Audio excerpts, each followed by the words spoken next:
All right. Well, thank you all for joining us today for our webinar on SRE for Enterprise. Today, we'll be discussing the importance of culture when embarking on your SRE journey, how to get people interested in SRE and build a grassroots movement within your organization, and early wins to help kickstart your SRE journey. After the discussion, we'll share a 5-minute demo of an exciting product announcement. Blameless is pleased to share that we now integrate with MS Teams for Chatbot. Paul, our sales engineer, will share how teams can leverage this integration for incident response excellence with Blameless. And we'll have 5 minutes or so for Q&A at the end.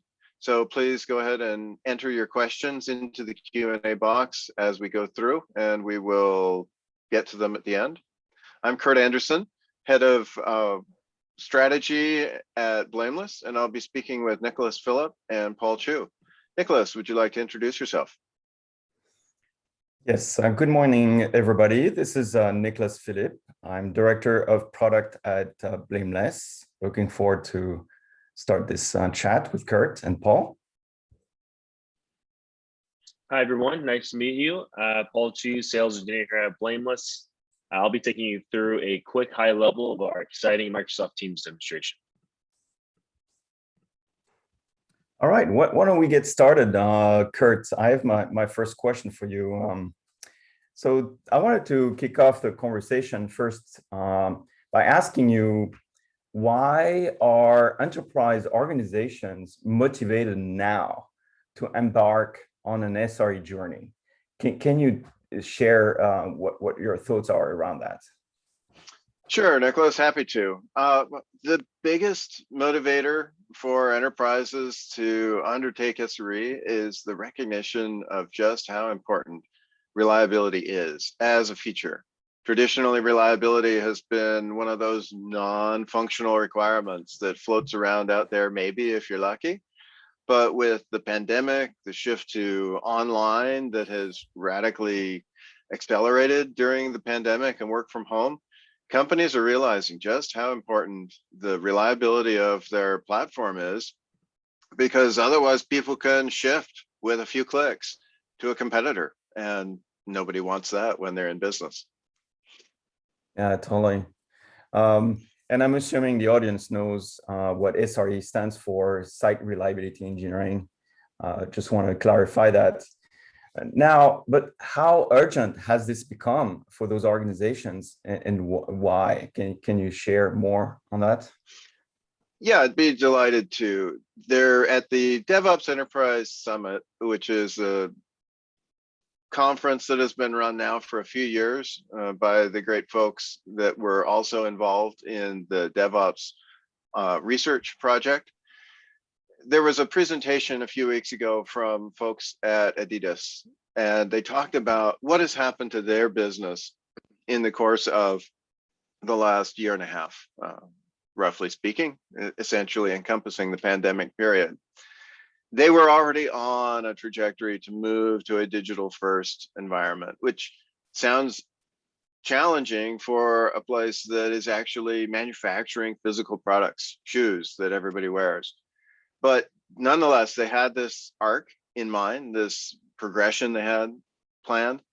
And when the pandemic hit, they reported a few weeks ago that even though they had a top line drop of 20% in their income for the company as a whole, their digital efforts had a 53% revenue increase in the course of the pandemic.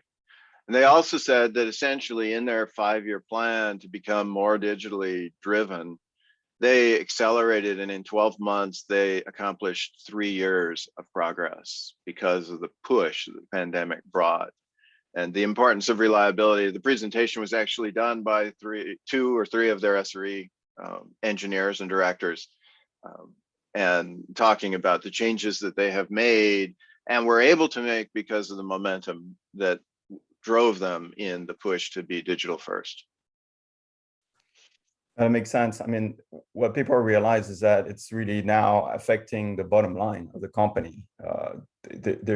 Reliability is directly affecting customer satisfaction, and customer satisfaction is a direct link to revenue and people clicking and buying, right? online. Definitely. So I can see that that's kind of grow the urgency and importance to pay attention to that on the day-to-day basis. The That's thing right. that Before IT used to be one of these cost reduction centers. It's the place where, how do you reduce the costs? Now, leading organizations are recognizing that IT can actually accelerate the business. And they're looking at this as an investment area to raise the profile of their company, sell more products, reach the right people. But it all requires reliability, as in some senses feature number one, because if your site isn't up or your services don't work, what good are they? Yeah, and I'd like to dive more into this, but I want to ask you more kind of tactical kind of first reaction question that may come to people's mind is like, well, is the goal at the end to rip and replace what those organizations have been, potentially taking years to build and put in place? And I'm asking you this from a process, from a tooling, organization, people. I mean, how should they approach it? Rip and replace, generally speaking, is probably not the best approach. Thank you for setting up a great straight man question here. But I mean, it's easy to think about that. And unfortunately, the simplicity of thinking about it lends to people thinking that they need to go down that path. Progressive change, incremental change is much more effective. So growing things from the grassroots with appropriate protection from higher levels of management is a much more effective way to transform culture. And SRE and thinking about the importance of reliability really is a cultural change that needs to be grown within the organization.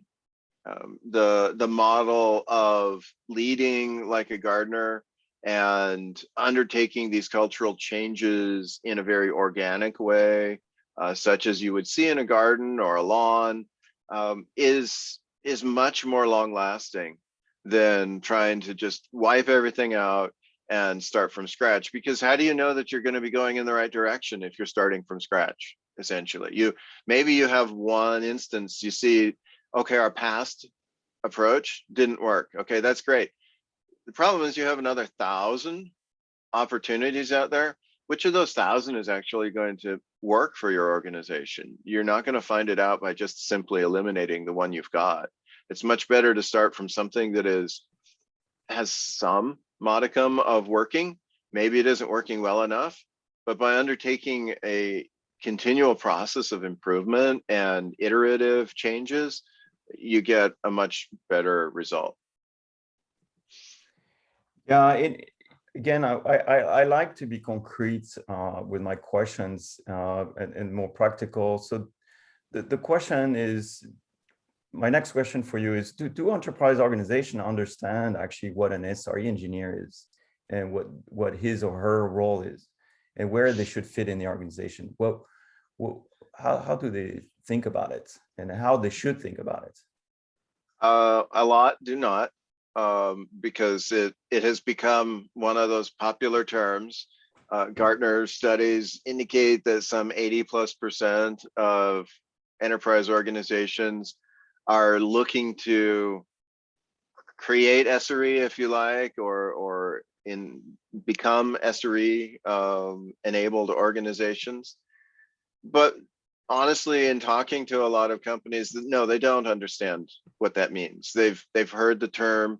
It came from the FANG companies, if you like, the Facebooks, the Apples, the Microsoft, the Netflix, and Google, but they don't necessarily understand the cultural underpinnings, and it's very common, and we saw this with DevOps, to take engineers that are doing job X and simply change their title and say, oh, hey, now we were done. And that is not the point. That does not work. What is necessary is to understand that reliability needs to be started from the customer's perspective. And you want to look at reliability and you want to measure the reliability of your systems from the perspective of your customer. You don't start from, okay, we have our CPUs are running at 60%, and how do we now make them run at 80%? Customers don't care how busy your CPUs are. You probably care from perhaps a financial perspective or other reasons, but your customers don't care. Your customers want a delightful experience interacting with your services. So it's a cultural shift, and just relabeling existing engineering teams is not going to accomplish that cultural shift. Right. So just the fact of trying to hire SRE, personnel or building an SRE team from scratch, it's not sufficient, right? It's bigger than that. It's just, yeah, you can't just buy a bunch of SREs like I'd like to buy a Val and hope that will give you the answer to unlock your reliability problems.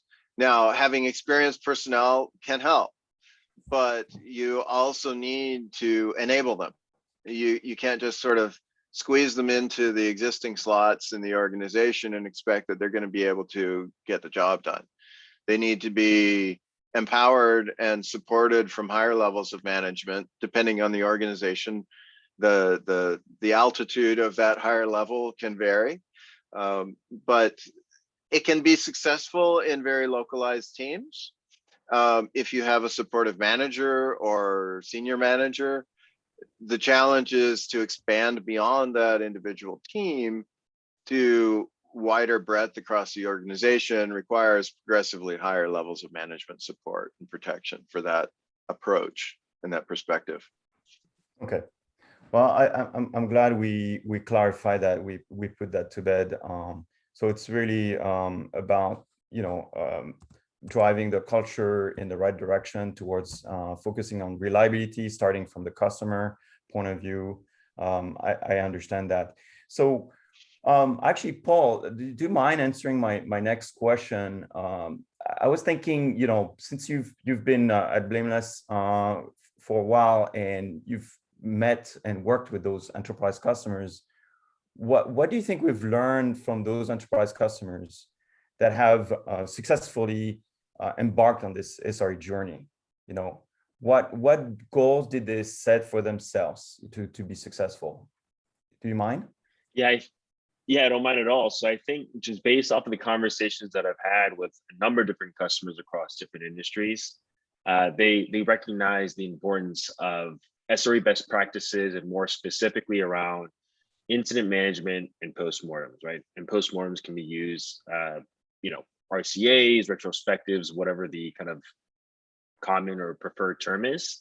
And really what the observation that I've seen is that incident management exists, right? It can always get better. But I think at the very base level, it exists. An issue pops up, they discover it, and regardless of how clean or messy it is, that issue will get fixed because it's impacting customers, right? I think really where the gap starts to uncover itself is around what happens after the incident is resolved. Of course, the high severity incidents, you'll have a lot of eyes looking at it. So there'll be some sort of follow-up that's required.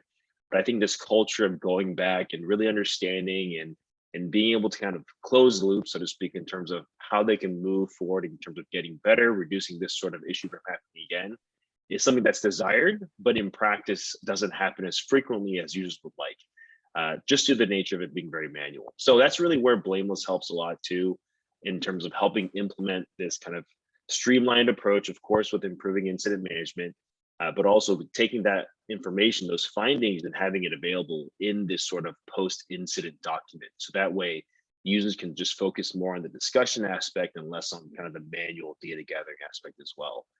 So that's definitely the kind of the main things that I've seen.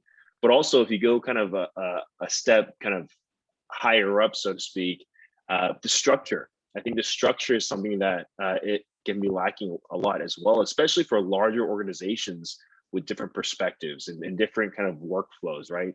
having that standardized structured approach really gets lost. So whoever's kind of viewing this information from a higher perspective can really kind of lose some details along the way just because that structure isn't there. So that's another important piece that I think a lot of customers are striving toward as well. Yeah, it sounds like you're saying that things could, they could drop the ball, and along the way, things could be forgotten, missed easily. I'm curious to see, I have another question, a follow-up question about postmortems. You know, who does benefit the most from postmortems, you would say? Definitely the team who was impacted by that particular incident, but I think overall the entire company. If you look at postmortems today, you can even take like a real life scenario. Something happens, your power goes out, and it's a panic, right? Eventually get the power back on, but you'll want to prepare yourself from that not happening again in the future. So what are some things you could do in preparation so that that doesn't happen again? Or if it does happen, I know where to look, who to talk to. And I think that's really the value of postmortems. Again, I think everyone recognizes that postmortems are valuable. They are best practice. It's just that they get very manual. People are busy, new incidents pop up.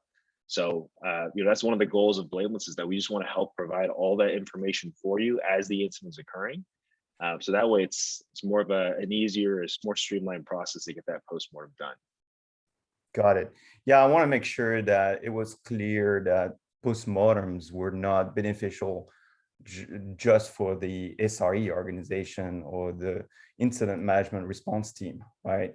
It's for the entire organizations, like you said, because they will find out, and as they do the RCA, the root cause analysis, they will pinpoint kind of some limitations or hurdles or things they could improve at any steps, right? It could be organization improvement, it could be technical, it could be skill set, etc. Right? So yeah, appreciate that. Thank you, Paul.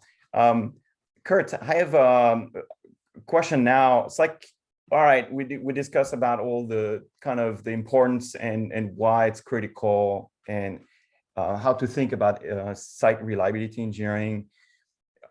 Where should an enterprise organization start? Well, tomorrow, our audience go back to their staff, and how do they should they engage, and what's your recommendation? Well, I'm going to riff off of one of the questions or comments in the chat here. That the part of the question becomes understanding what reliability means for your organization or for a particular portion of your platform. So if, as Paul's example of the power going out, that's pretty cut and dried. And if your power's on or your power's not on. And from your perspective as a consumer of the power from the electric company, if you are concerned about your system staying up, let's say, you need to look at what are the impacts within your platform or your home. In this case, we'll keep it personal, for the power going out. If it happens during the day, maybe it's not a big deal, and you can treat it as not a critical incident. If it happens during the winter time and your heat is now all of a sudden not available, then perhaps that's becomes more important, and you want to look at actions that you can use to offset that risk. So likewise, for a company that is looking at how to start SRE, they probably want to start by looking at the most impactful elements of their platform on the customer experience. So if the customer can't log in, if you're an e-commerce site, if the customer can't check out, and once they've found whatever they want to find, if they can't successfully go through the checkout flow and pay you for whatever they want to buy, then that's going to be pretty important. It's going to be a direct bottom line impact to you. So looking at this from the perspective of kind of what does the user want to accomplish, and then saying how do we look at this in terms of success versus failure? How do we decide? And unfortunately, in these days of cyber attacks, you also need to figure out how you protect yourself from malicious actors as well. So malicious login attempts, attempts to flood your system, for example. These are also incidents that need to be thought about, planned for, and prepared for. So the best way to start is by getting all the groups that are involved with this together: product, engineering, whatever your operations team happens to be called, whether it's DevOps, whether it's SRE, whether it's production engineering, whether they don't have a name, but they're just around in the corners someplace. Bring them all together and start with tabletop exercises is what they're called in the industry, of sketching these things out. Now, the disadvantage of tabletop exercises is that you don't know what you don't know. And if you don't include somebody from finance maybe at the table, you may not realize some of the implications of these services going out. There was a talk last week at the LISA conference from a school district IT administrator who talked about the massive impact that they had encountered from a ransomware attack, and systems that they hadn't even thought about mattering. The school bell system, they couldn't update it because their systems that were required in order to update the school bells when the time changed to daylight saving were unavailable.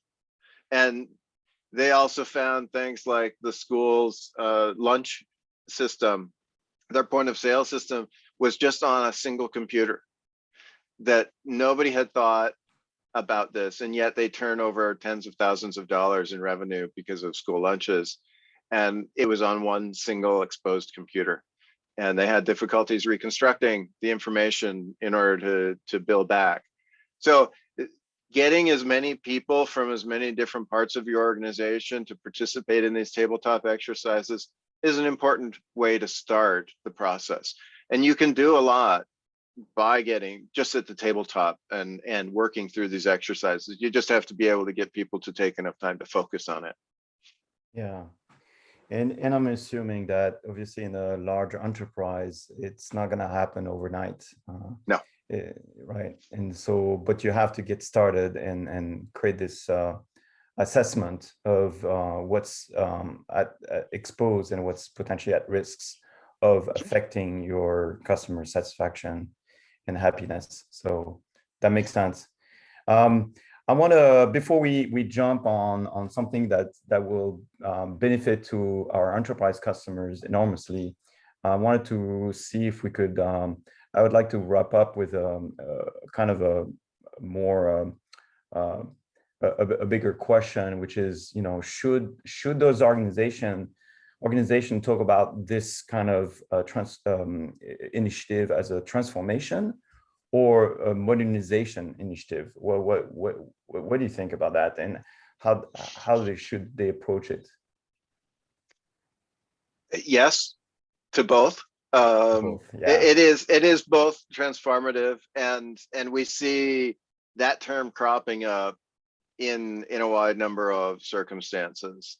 So if you look at the state of DevOps research and their use of Ron Westrom's cultural model, the most effective organizations are the ones that are characterized as generative in Westrom's typology.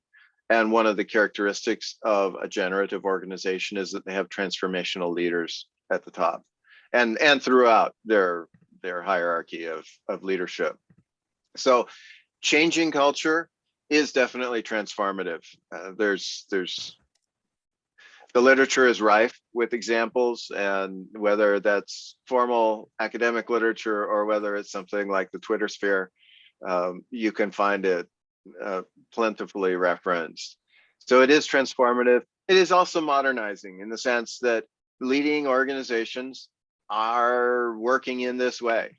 And so you are moving from what might have been a 1950s, 1980s structure and approach to something that is more characteristic of the cloud native organizations that are more contemporary now.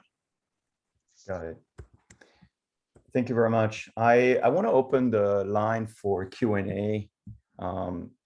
Give a few minutes.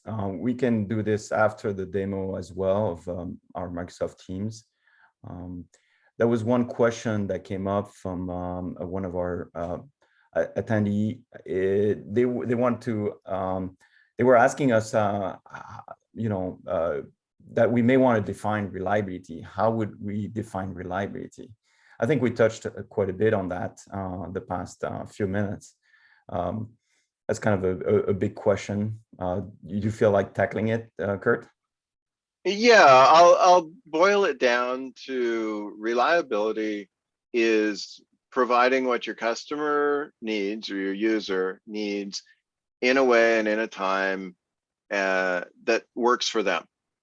So your site needs to be available. So availability is a component of that, but it also needs to perform adequately. If somebody wants to accomplish a task that they have a mental concept of this shouldn't take me more than 2 minutes, then chances are that if it takes them 5 or 10 or 15 minutes, then they're going to be dissatisfied. They're not going to consider your site reliable. If they click on, I mean, this is back to the old studies from Xerox PARC and the Apple Human Computer Interface guidelines that things should be responsive. When you click on something, they expect to see it make a difference. And if it doesn't, if there's too much lag in how elements of your website respond or how your mobile app responds, then they're going to consider your site unreliable. So there's both performance and availability aspects of reliability. And of course, the data needs to be accurate. I mean, if you went to Google and you searched for, I don't know, bicycle tires, and you got a bunch of links to, well, something ridiculous, lollipops, you would not consider that reliable. There's accuracy, there's speed, and there's availability, all factor into reliability, and how the relative balance of those come together depends on the particularities of your situation. Thank you, Kurt. I hope they appreciated this definition of reliability. Well said. Now, so what I would like to announce officially here is that we're inviting customers to join our early access program to evaluate our new Microsoft Teams chatbot.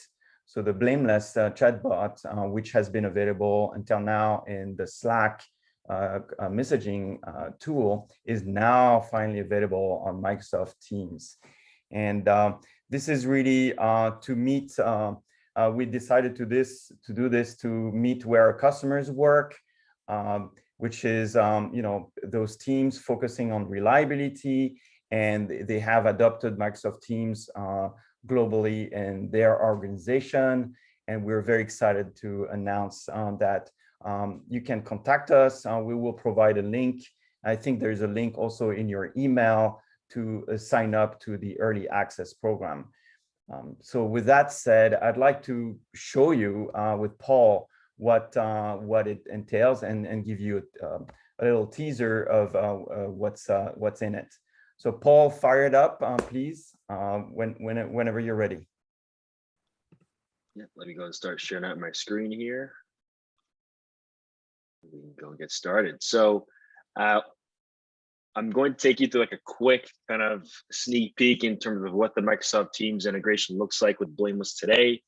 For those who have not seen Blameless, I'll just assume everyone has not seen Blameless. We'll kind of look at also kind of what Blameless is capturing through this Teams integration to really help promote a lot of the things that we already discussed today during the webinar. So in terms of Microsoft Teams, this is, of course, wherever all your users are at, right? This is where they're coming in to coordinate, get more information, ask questions with your team members to really understand what's happening around a particular use case or incident. So it only makes sense to have the Blameless integration available with the Microsoft Teams application. So what I'm going to do here is I'm just going to go and start an incident manually. And I'm just going to go ahead and ping our Blameless spot here. And I'll go ahead and start an incident. Now, as you can see here, I'm starting the incident manually, but in a production environment, users can, of course, create these manually just based off of what they're seeing. But this could also be automated through, for example, one of your paging solutions that you have tied to your monitoring alerts. So whatever makes the most sense in terms of when you'd want to start bringing people into some sort of investigation, some sort of triaging, we can then align with those processes to make sure that Blameless will create an incident at the moment that you want it to. So in this case, going back to manually creating this, I'm just going to go and select an incident type. We'll just say this is a default workflow. I'll go ahead and select a severity level, and then we'll just go and provide a description, say something like users are unable to log in. We'll go and start this incident. Now, there's a few things that'll happen here. The first thing to note, of course, is that we'll create a dedicated channel for this incident. So those days of having a single channel where you're going ahead and discussing multiple different incidents, that's gone with Blameless, right? We want to have a dedicated space for each of these different use cases and incidents. So that way it's a very clean and easy way to go back, understand the context of what's happening. And that way you're not getting confused and mixing up conversations in a single channel, which we definitely have had customers who've gone from that single channel approach to, of course, what Blameless offers here. Now, as you can see, we created the channel. We also created a Zoom link. So I'm going to jump into this channel here. So that way you also have a video conferencing link. Of course, if you are using the Microsoft Teams video, you always have that video link here at the top. So that way you can go and jump into the same kind of video conferencing link. And then from here, we'll also have integrations with Jira as well as the PagerDuty. So those are the couple other integrations that we'll discuss for this kind of high level teaser that we'll walk you through today. Now, one of the things that we want to do here is that as soon as we start the incident, we want to make sure that people understand what their responsibilities are. And that's really where the structure aspect comes into Blameless. So from here, one of the first things that I want to do is I want to go ahead and assign an incident role. So this notion of incident roles, which I'm sure many of you are implementing today, we do have it. So you can programmatically have that enabled here within the product. So in this case, I can just go ahead and say, I want to select the commander and assign it to myself. And as soon as I do so, Blameless will then provide a series of tasks associated with those various roles. So that way, those different individuals can quickly understand what their responsibilities are. So this is the structure that will provide repeatable process. There's no kind of confusing of what needs to happen at what point. So once you have the different incident roles assigned here, the next thing that you'll probably do within these channels is start having these conversations. So I'm just going to throw in some chatter here. I have some that I will just paste into the chat just to kind of show what's happening, simulating kind of what you would see within these channels. And then I will also throw in a screenshot as well. And then we'll kind of continue on here. Okay, so this is kind of a very small sample set of what you would normally see in these incident channels, but we have some chatter, right? We have some important messages, we have some screenshots that we might share. One of the things that we want to do here is we want to start capturing all this information. So before I do so, I'm just going to go back into my UI here, just so you can see what's happening in the background within the Blameless UI. So we have our incident open here. I go back to my incident channel. And you'll see that as the incident is kind of moving forward, you'll see these various events being captured along the way. So when it comes to something like messages, right, this is something that you have the option to come in and actually start highlighting.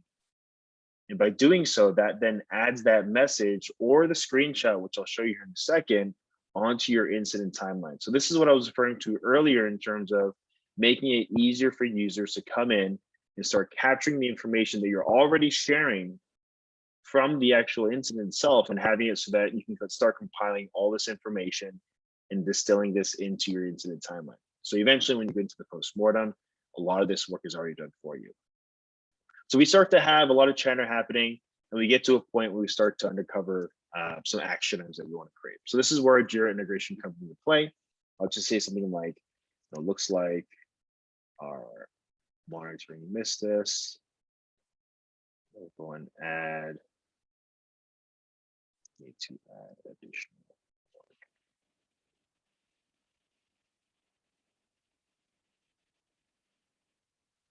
And another option I have is when I go over here to more actions, I can also capture as follow-up.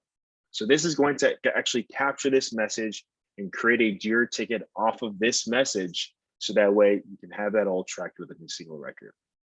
Now, the last thing I'm just going to highlight before I pass this over to our panelists is, let's say at this point, right, we've kind of exhausted all that we can do, and we need to bring in some additional help. So let's say you have PagerDuty in place as a part of your incident process. We can also leverage that as a way of understanding who's on call, so you can go through the proper channels and ping that user directly from the Blameless incident. You should go and run /Blameless on call. And then you'll see the bot respond. We'll now have a drop down of all of our different PagerDuty services. I'll just go and select one, show on call. And once I do so, it'll then present me with who the current on-call engineer is for that service, with the option to trigger the alert, or I can just view the escalation policy to see kind of who else this will be triggered to after a certain amount of time. In this case, I will go ahead and trigger the alert. You'll see the timeline event created there. And of course, that user will then be paged, letting them know about the details around this incident. They'll have links to the URL for the Teams channel, to the Blameless incident within the UI, so that we can start kind of bringing more and more people into the mix. So that's kind of the extent that we'll go through today. Hopefully that was enough to whet your appetite. Of course, we're more than happy to come and have more of an in-depth discussion with you and your team, run your use cases, how Blameless can help. And we obviously have people that we can coordinate with you guys to go make sure that we get those meetings in place. So with that, let me go and pass this over back to Nicolas and Kurt. And if you have any questions, throw those into the chat. Thank you. All right. Thank you, Paul. Well, thank you, Paul. That was awesome. Nice job. Very comprehensive. We saw all the key steps of an SRE, initiative. Thank you very much. So we are open for Q&A. If anything came up, please send any of your questions through our Q&A channel. Kurt, any words of wisdom until we wait for our next question? Well, there's no questions at the moment, but I'll ask you, Nicolas. So as chat ops has become kind of a thing, do you see, how do you see teams making use of a chatbot? Like we have our new announcement here for Teams, but what's their kind of general model of interaction, if you have any insights there? Yeah, it's so you have the concept of teams, right? And the organization can be organized in groups of people, actually. And so you have the notion of teams and then Microsoft Teams. And then you can drill down to the next level, which is a set of channels that are exposed to the users. There's a default channel called the general channel. And in the case of Blameless, what we do with Slack and also with Microsoft Teams is we automatically create a dedicated incident channel in that Teams. So all the members of that Teams, right, defined at the team level, will have access to this incident channel. And as they jump in or get invited to join the resolution of the incident, we will start capturing all the things that Paul discussed and shared earlier. Makes sense. Paul, rather than typing your answer to the question, would you like to read the question out for the recording and then respond live? Yes, you caught me right as I was typing this. So the question is, when the monitoring tool misses the reliability incident, do I then add the missing monitoring in Blameless, or where do I add it? So there's a couple of things that Blameless can help with in terms of getting that in place. One is, as you're kind of going through the incident, you obviously want to provide that sort of context to the rest of the incident handlers, right, or that team. So you can easily add that into, in this case, Teams, into that incident chat. And that way, everyone else, and let's just say, the three of us now have the same understanding of this is the alert or this is the monitoring event that we're referencing to for this incident. Now, another thing you could do as well is we want to make sure that we do get some sort of alerting or monitoring in place so we don't miss this again. So that's really where those follow-up actions come into play. You can essentially create those from the chat itself, from the UI, but at least having some sort of trackable ticket for that actionable step. And then from there, you can go ahead and assign it to the right people, to your observability team, whichever team that would actually add that monitoring step. I think I'd add on to that, Paul, that depending on, Blameless doesn't replace your monitoring solution per se. Lots of people have lots of their own preferences as far as what they have for monitoring solutions. So rather than replacing your monitoring solution, we're looking to complement and add on above it.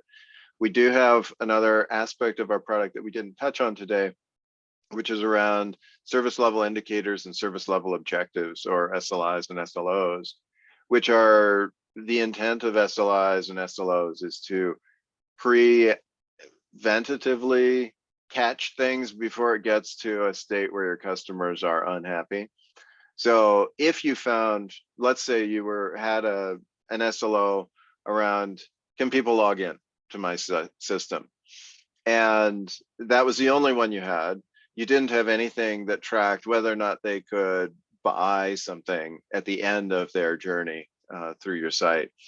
Then identifying the lack of a buy something journey could certainly be a follow-up action that you would want to take note of during the incident, and then go back afterwards and put that additional SLI, SLO, user journey documentation and framework and tracking into the system. And so you might do that in Blameless, but then again, you may also need additional signals out of some of your more underlying observability platform. Are there any other questions? We did have a question that was answered in writing along the way. This recording will be posted after, probably within a week. It'll be posted both on our website as well as sent out to anybody who had signed up to attend.